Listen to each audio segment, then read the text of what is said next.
it's all those negative effects of like the hunger and the brain fog and like they feel like crap. Those are all the things that get brought to attention when we talk about diets, when that doesn't have to be the case. If you did your tracking without even like paying attention to what you were actually doing in a day, you would probably move 4,000 steps less. You end up burning less in a day because you're doing less in a day, even though it feels like you're doing more. And the only way to kind of understand that is to start tracking these metrics, like tracking your run performance, tracking your steps, and controlling one variable at a time. So the better you get at something, the actual less energy requirements it takes to fuel that exercise, you still feel hungrier. But if you just use the simplicity of the better you get at something, the less energy you need, that plays in that whole equation you're talking about. You can't change things that you don't track. It's so much easier to pull those levers on those leverage points when you know what's actually happened. We're just trying to get every single person to the point in the Matrix when Neo realizes that the Matrix isn't real.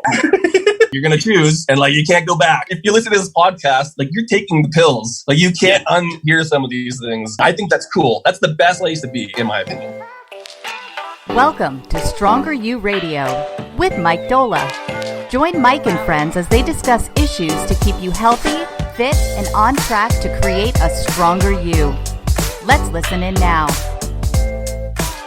What's up, StrongerU fam? Welcome back to another edition of StrongerU Radio. Tanner Bays taking you on a fun little ride.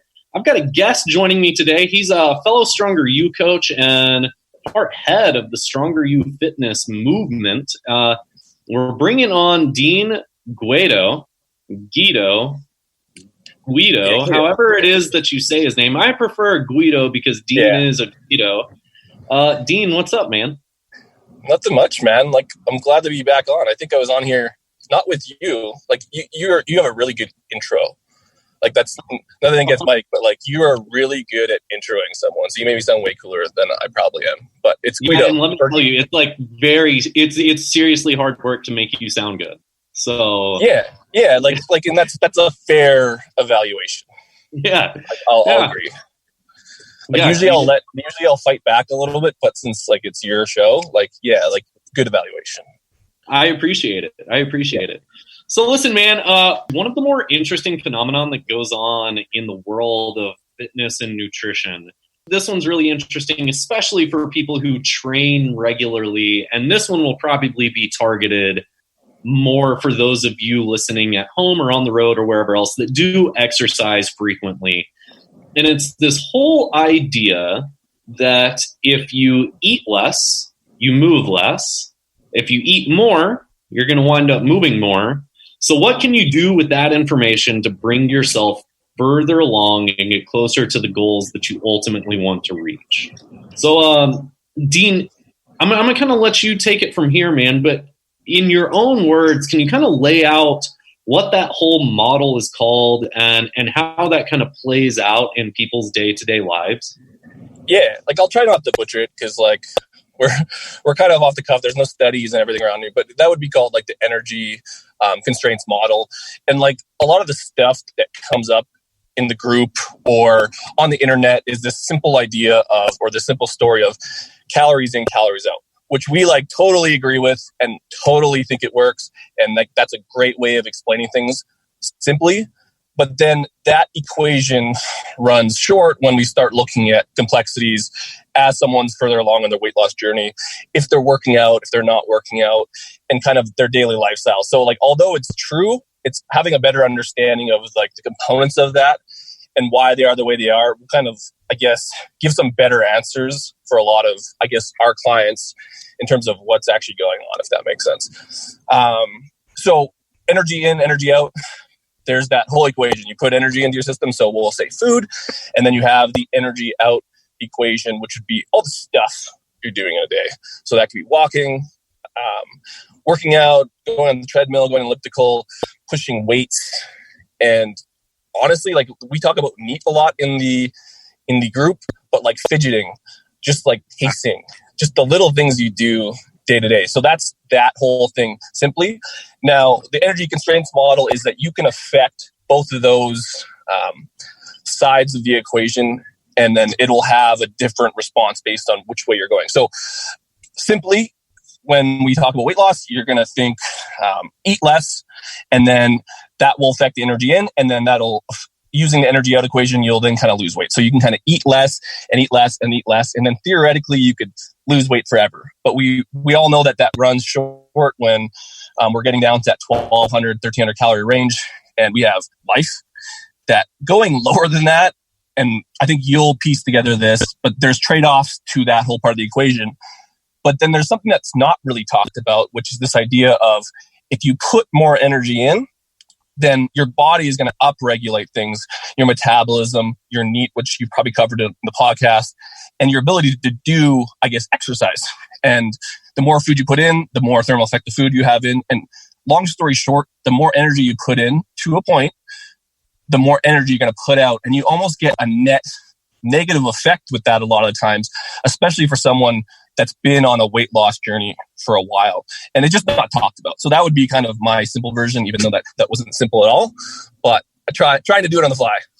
No, but like I mean, you can only be as simple as you can in a topic like this. And I think that's one of the things that makes this so interesting, and also why it's so continually forgotten in the overall equation, right? Because the interesting thing about this idea is that it doesn't actually matter for most people up until a point, and then once they hit that point, it matters a great deal.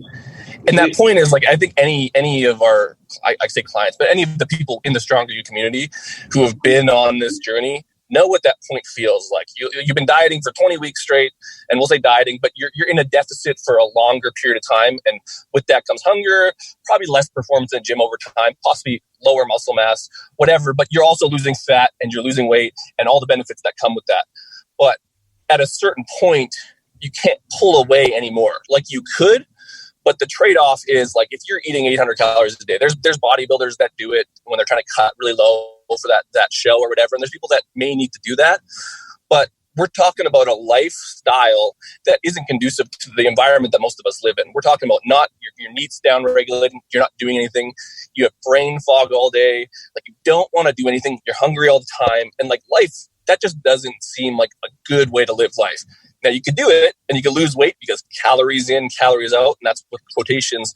But that's a point where like, I don't think a lot of us want to go, because that is where all the negative, I guess, ideas about dieting come in, is that when it's all those negative effects of like the hunger and the brain fog and like they feel like crap. Those are all the things that get, I guess, brought to attention when we talk about diets, when that doesn't have to be the case. Like diets aren't inherently bad, but when you use that trade-off of going lower and lower and lower, yeah, like you can have all those things. And I think that gets forgotten, and that's context and task specific. But that's the point where now you have a choice to make. Where do you want to go? Yeah. So, for those of you listening along, like I think it's probably important to recognize it. And this is just a general rule of thumb, so don't take this as the gospel. But if you've gotten to a point in your journey where the thing that you're using now to like kind of gauge your progress has stopped being the scale and has become something like waist measurements, how your clothes fit, what happens in the mirror, or your performance in the gym, then it's probably safe to say that everything that we're talking about right now is applicable. Yeah. But if you are somebody who still has X amount of pounds to lose, be it 15, 20, 50, 100, this is more so just like generally interesting stuff, right? It might not be immediately applicable at the moment in time. Because, like the interesting thing that, like the classic example that like I always come back to with this sort of thing is, one of the commonalities that we see with a lot of people that show up at the virtual doorstep of StrongerU is this idea that you can X off the weight. I mean, you know it just as well as I do. Like we have a lot of people who show up and are like, like I started picking up running because I wanted to lose weight. And I started going on these long runs, and I went on like an 8-miler on Saturday, and my longest before that was the 5K, right? So now all of a sudden you've more than doubled your mileage. And the interesting thing that happens to that person who now all of a sudden has like seriously increased their exercise load is without them even being more or less conscious of it on that day, and maybe for a couple of days after, all the other movement that you might show during a day is going to be downregulated. And that's normal. That is okay. That's exactly how life is supposed to happen. But that's also why you can't count on that as like a weight loss tool, right? Well, and then that's why, like, what we do here, if like when you want a broad stroke at StrongerU, like we're counting macros and we're like changing food choices and we're promoting more activity and more movement.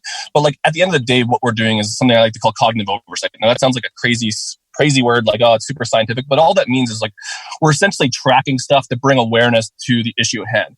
And so that variable of tracking is usually only talked about in calories and macros, but there's a whole bunch of other metrics, and we talk about NEAT, but like steps, huge. Steps is like all that stuff you're doing outside of the day. Exercise, volume. Like I'm a muscle guy, I'm a fitness guy, but like how much are you lifting in the gym matters. And like, is that an effective strategy? Like how effective are those reps you're doing?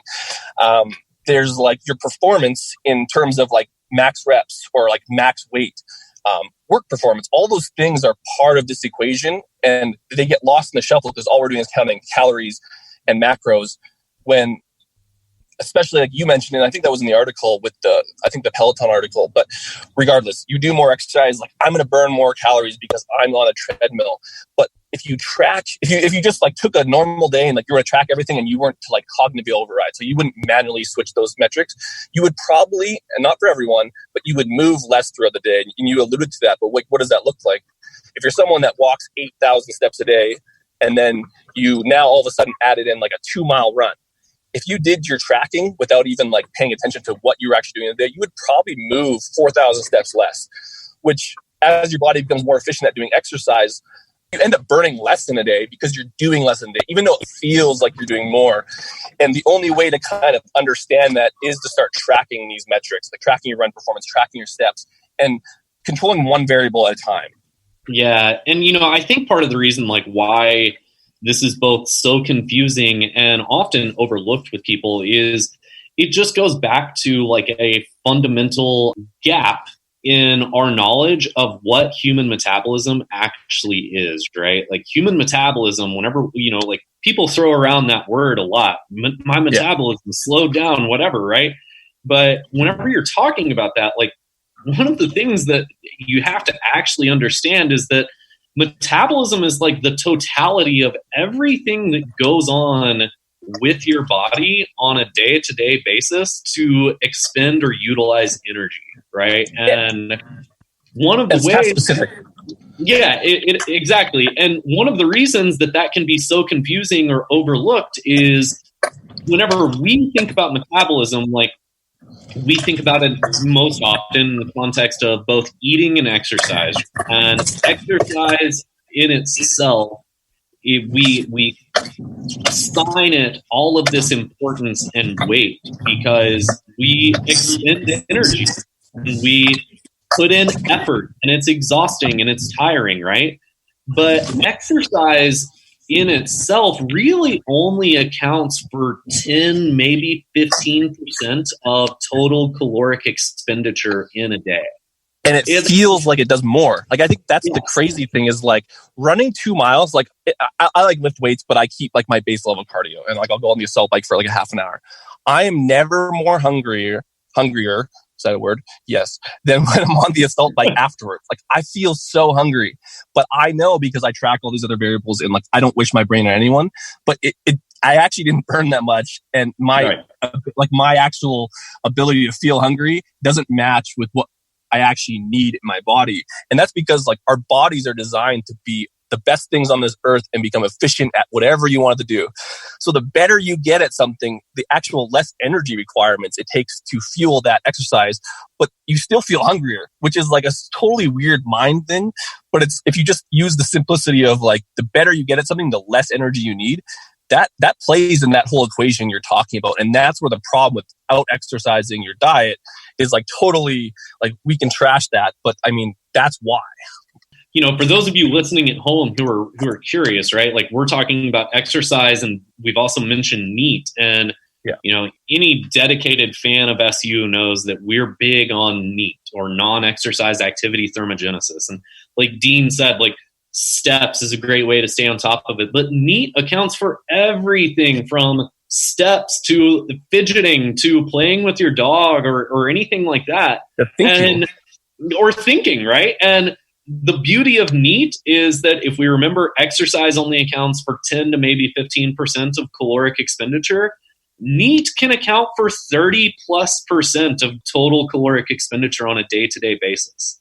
So we're talking about, at minimum, roughly double to triple the caloric expenditure of what goes on in exercise. And when you think about that on a daily basis, that's a big number. But when you think about that over the course of a week or a month or more, that NEAT number all of a sudden starts adding a lot in and makes it something that we need to pay attention to, right?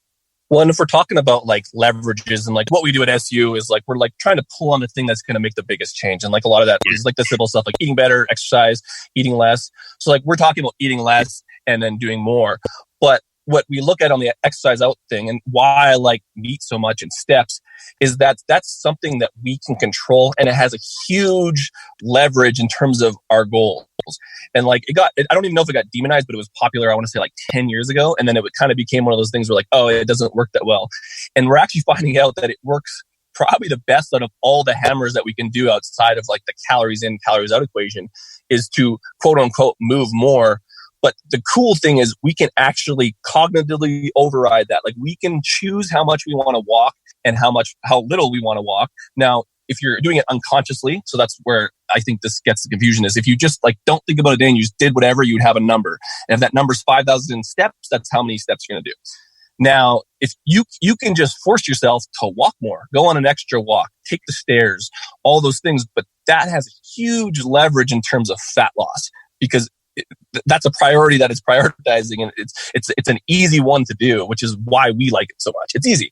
And the thing is, like, those small little things add up to a major difference, right? It's like it goes back to that thing that I think James Clear really popularized, which is like aggregation of marginal gains. Like if you improve 1% in one area, that makes a big difference. But if you find 1% improvements in as many areas as possible and start punching the clock on those little improvements, that aggregates to a very major improvement over the long arc of time. Yeah. And we talk in like SU in like weeks and months and like days, and like how like eating out 3 times a week is, let's just say, and Mike posted a good, I want to say like article, but on like what calories are actually in when you eat out. But if you compound that to 3 meals a week, and that's, let's just say 600 calories over, if you compound that by 4 weeks, that's like, I'm bad at math, 12 days where you're over calories. So like things make a big difference over the long haul, but they also make a big difference over the little things, which is like our deficits, our daily walking, our exercise volume. That stuff compounded over time is where the results start happening. And I think we talk about quick fixes, but that doesn't happen in like day 1, 2, 3, and 4. But when you start looking at the whole picture, and it's really cool because we have the spreadsheets, you can see that. And so for some of the people who are interested, like go look at your average, and that's where we look at, because we know that compounded over time, there's a huge difference, and steps are just as much of that equation. And I know we're talking about steps, but you can fit that in with exercise stuff that you can manage and track. You can then make better. You can't change things that you don't track. Like you can, but like it's so much easier to pull those levers on those leverage points when you know what's actually happened. It goes back to that old maxim, right? That like what gets measured gets managed. Yeah, I was looking for that quote. You got it. Like, yeah, it's an old Peter Drucker quote. Like that is exactly why we just, like we want you to try and quantify or stay on top of as many different things as you possibly can here. Because at some point, like you talked about, right? Like we pull on the calorie lever through macros whenever somebody shows up early on and they want to lose weight, right? Yeah. Like, because we know that that's probably got the highest point of leverage for somebody who's just walked through our door. But at a certain point, if that person wants to make body composition improvements, maybe they want to see their abs for the first time, maybe they want to set PRs or anything like that, all of a sudden, we now have to start searching for different levers that we can pull on to get bigger changes, right? And the calories and the calorie deficit, more specifically, kind of stops becoming that lever that we have to pay so much attention to. We have to start paying attention to the other ones that have been kind of sitting there in the wind. Well, yeah, and just understanding what, I'm not going to say negatives because nothing's negative or positive, but like the trade-offs that happen when you eat less or eat more or move less or move more, or a combination of either ones. And the reason why we're talking about this, and I want to say complexity, we can go way more complex, but why we're talking about these things simply is so that people can have the knowledge to then make a choice. If you don't know any of this stuff, the choice isn't really there. You're kind of going to be just lost as to where you're going to go, and you're going to fall back on those calories in, calories out. But when you start looking at some of these variables, now you know, like, hey, a 5,000 step day looks like this, an 8,000 step day looks like this.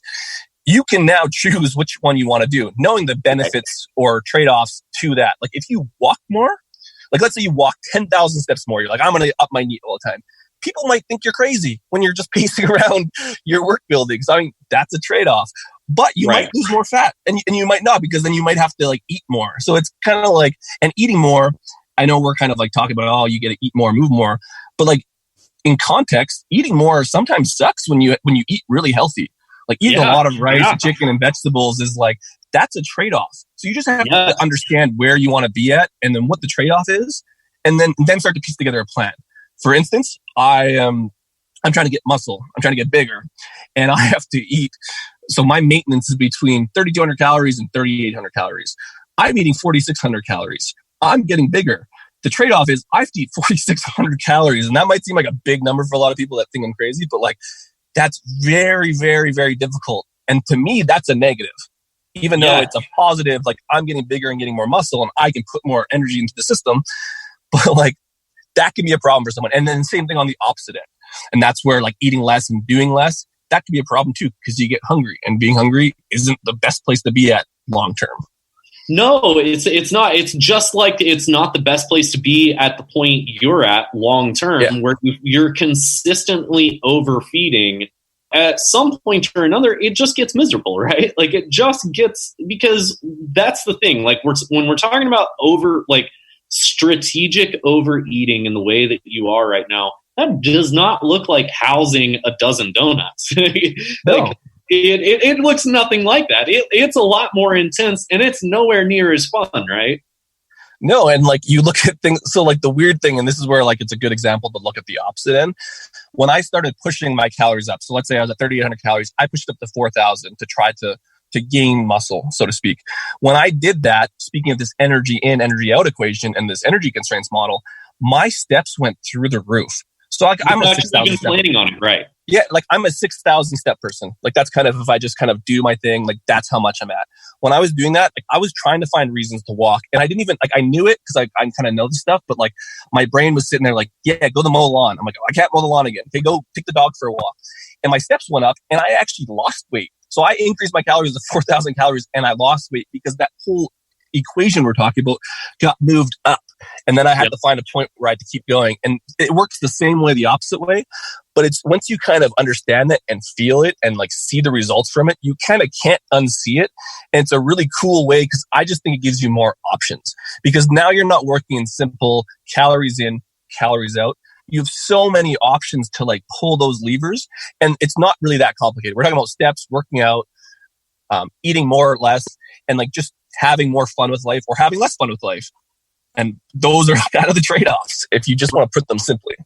Yeah, no, that's exactly it, man. Like that's so much of what we talk about here, right? Yeah. Like the behaviors and the things you do in themselves never actually change that much in what they look like, right? What changes is your level of awareness, your level of buy-in, and you being more cognizant of what kind of meets me where I am at right now. Like what allows me to take care of like what is important to me right now. For some people, they might have this idea that like, yeah, like I actually would really like to eat a little bit more. If that means that I get 300 more calories on a daily basis, that can make a really big difference, right? But like the thing that you might not be thinking about is adding that 400 calories in. Let's say you were at maintenance or whatever.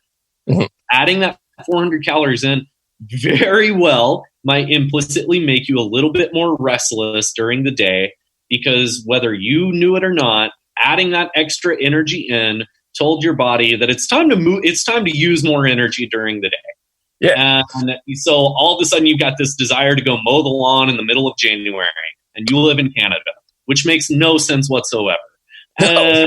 And then it's actually shoveling more. I actually try to shovel more. Like, it's like, okay, there's no more snow left. You know, and it's like all of a sudden you've got a week gone on and you've actually added more stress into your life because you wanted more freedom with food, but you've added more stress because you've been moving all the time, and that doesn't fit with your life at the moment. Well, and that's just it. It's like, where are you at? And it's just like understanding this whole equation, like I said, just gives you more, I guess, leverage. Like, my personal bias and like why I do things the way I do is, like, we talk about the food environment we're in, like, food's never been easier to get at any point in time in history. Like, I can Uber Eats a McDonald's coffee and a McDonald's breakfast sandwich all day. Like, I could just live on that, and it would cost me $10 in travel fees and then whatever it costs you. Like, that's insane.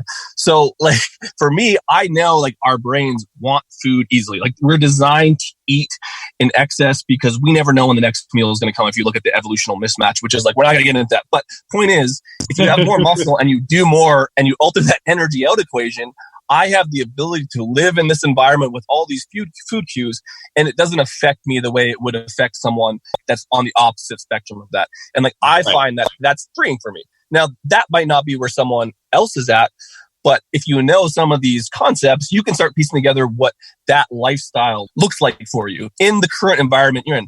You may live in the middle of the desert, and you know what? The food queues isn't a big deal. Like, there's no supermarket selling Oreos and frozen pizzas all day. So, like, you don't even get that food queue. So, like, then you would adjust this whole thing. But where a lot of us are is we live in these environments. So, like, that's how I see things. It's a super weird way of looking at it, but I find it just gives me so many more options to choose which way I want to go. And that's all we ever want for people, right? Is to be aware of the options that ultimately exist and are able for them to be disposed.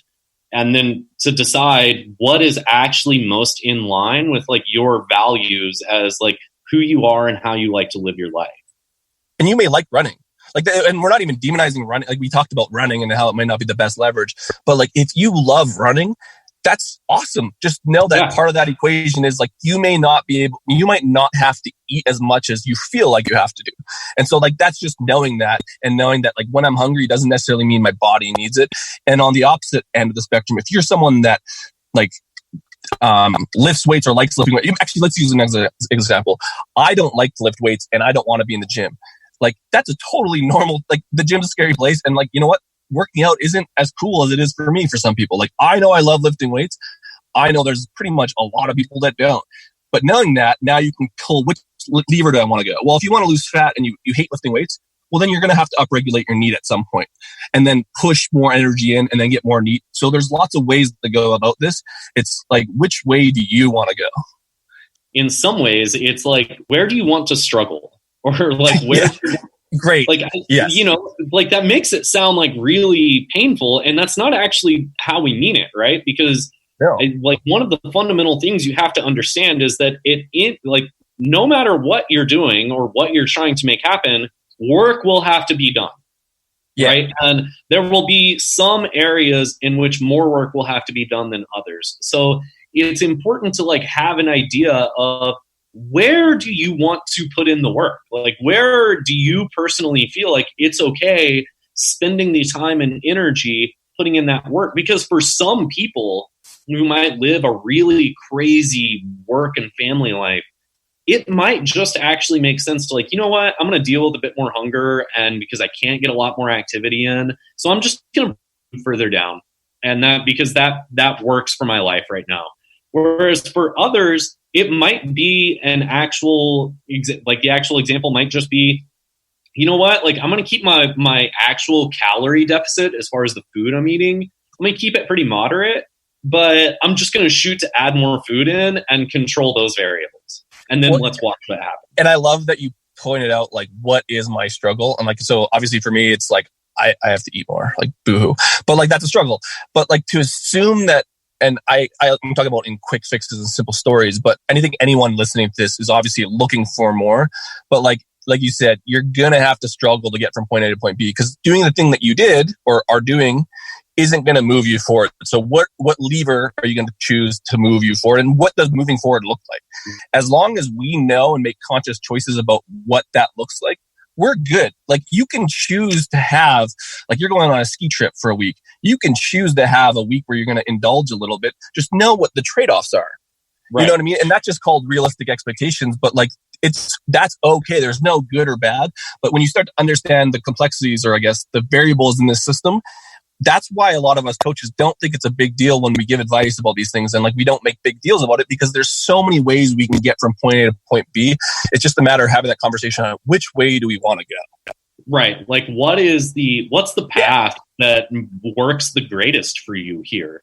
I feel like sometimes we almost speak about that so much that we make it a cliche, but it's a very profound realization once you hit it, right? That like, oh, damn, I can go about this any number of ways that I want to. That's the confusion. Yeah. Well, I think that's the confusion, is that like a lot of these, I'm not going to call them quick fixes, but these like broad stroking statements, like getting more muscle will make you lose fat and all this stuff. All of these things have truth in them, and they're all right, depending on the context and point on where our clients are at. And so that's where it's like, you'll see a lot of like mixed messages everywhere.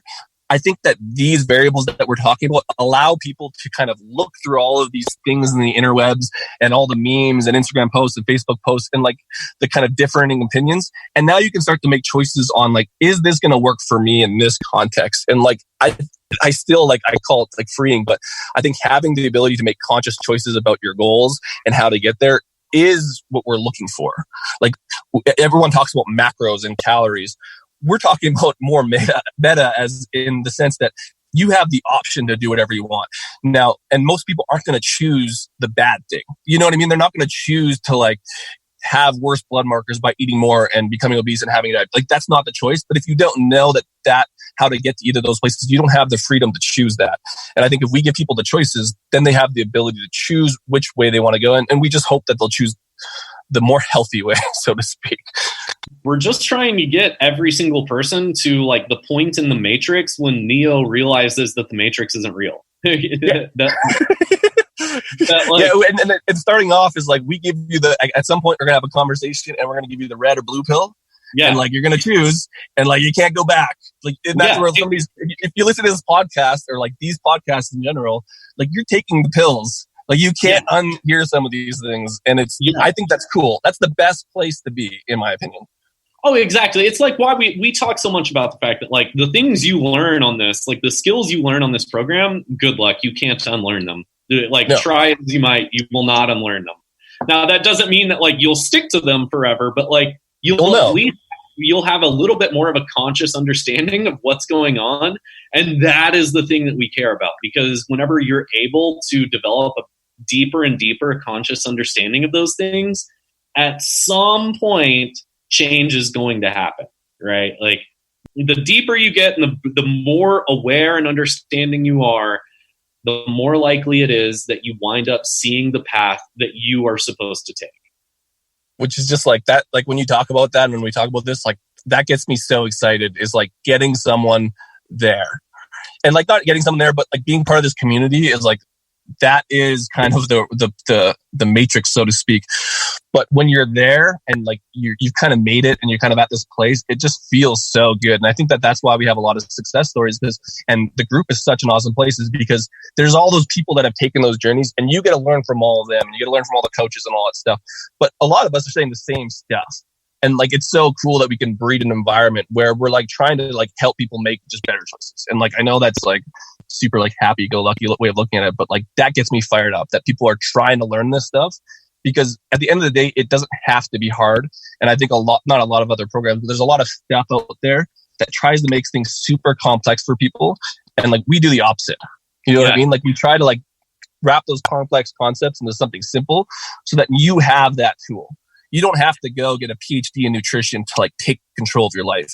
And there's a lot of people that will sell you that story, and like, that sucks. And we're basically combat to that. I don't know, whatever. Yeah, well, I think it's so normal or accepted or whatever to glorify the difficult, to make it seem unattainable or unreasonable or impossible, when in reality, like, it's not that way at all, right? Like, unfortunately, like, you've just been kind of sold a lie in that sense. And that's our whole goal with helping you realize that you are Neo from the Matrix. That like, it's not actually like that. It's nothing like that. It's far easier than you think it is, but you will learn some things that you never ever would have thought about learning.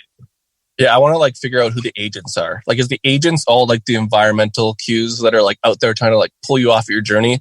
Like the pizza place that like gives free pop with pizza. Like, is that an agent? Well, I think we can say the environment is probably Agent Smith. Agents. And like, what would be the fitness gurus? Like the people not selling lies, but like selling simple stories. Like they would be. This is getting way too difficult.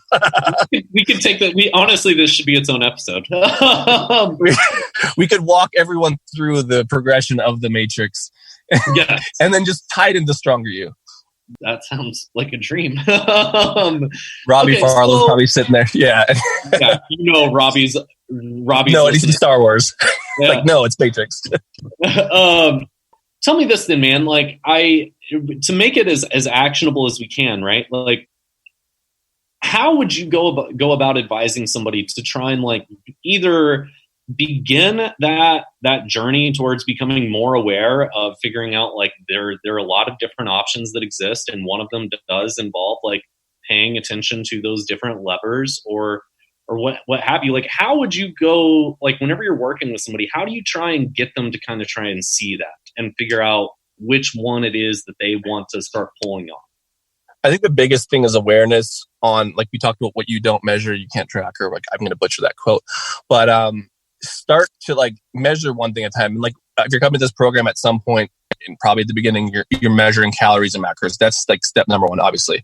Now, just start layering on stuff that like if you've listened to this podcast, that you want to then change to then move that equation. So like the next easiest option would be steps. And then the next other option would be like your exercise metrics. Like, how long did I go for a run? How much weight did I lift on a bicep curl? Whatever. Find something that you can use as a proxy for progress, and then start pulling on those levers. If you and again, I'm trying not to make this complicated, but if you go for a 10-mile run because you're training for a marathon, understand how many steps you're getting, and does that number change?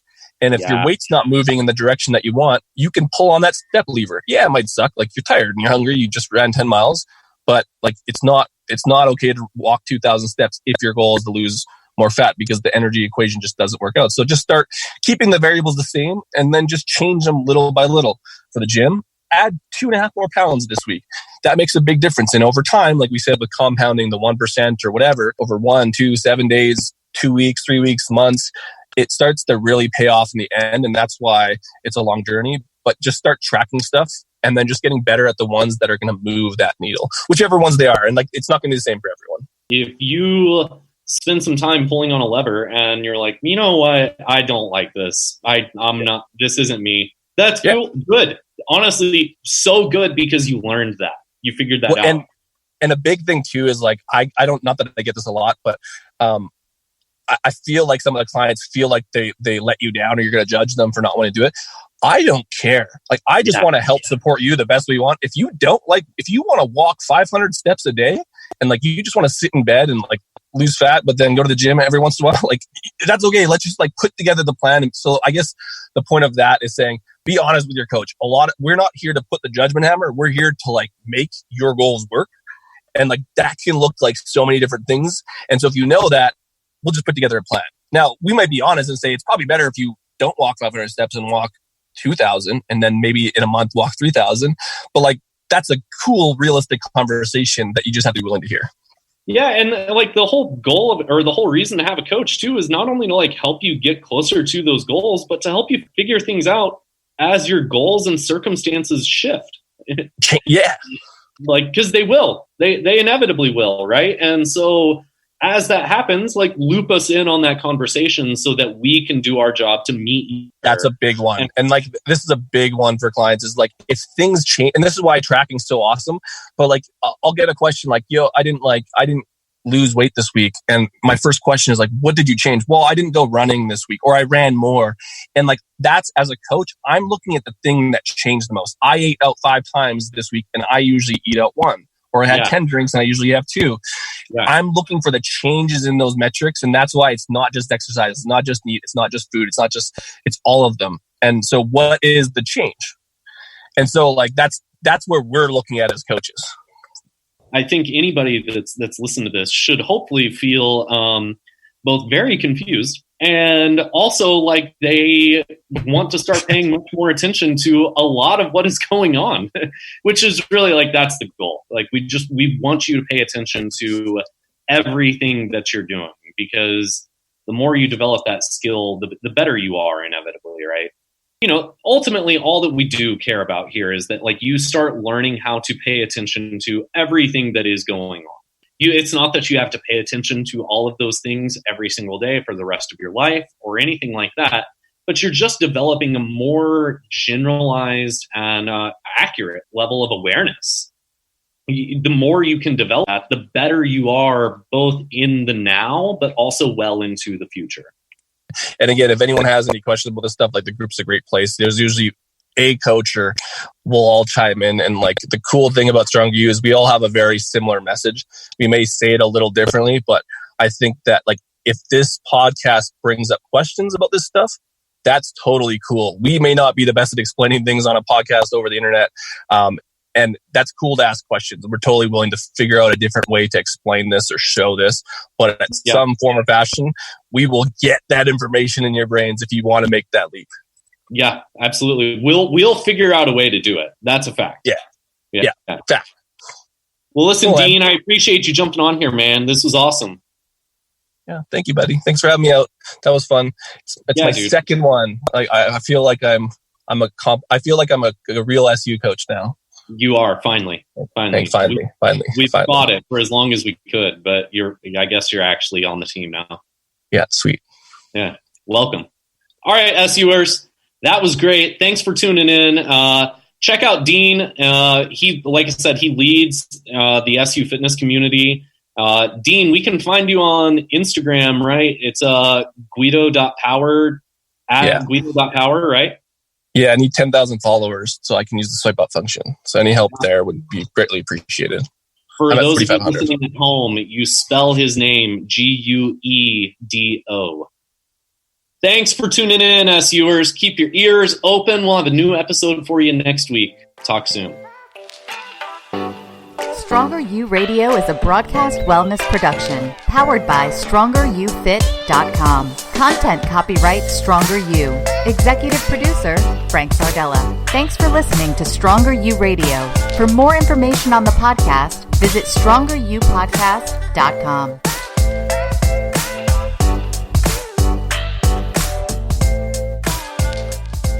Nailed it. Cool.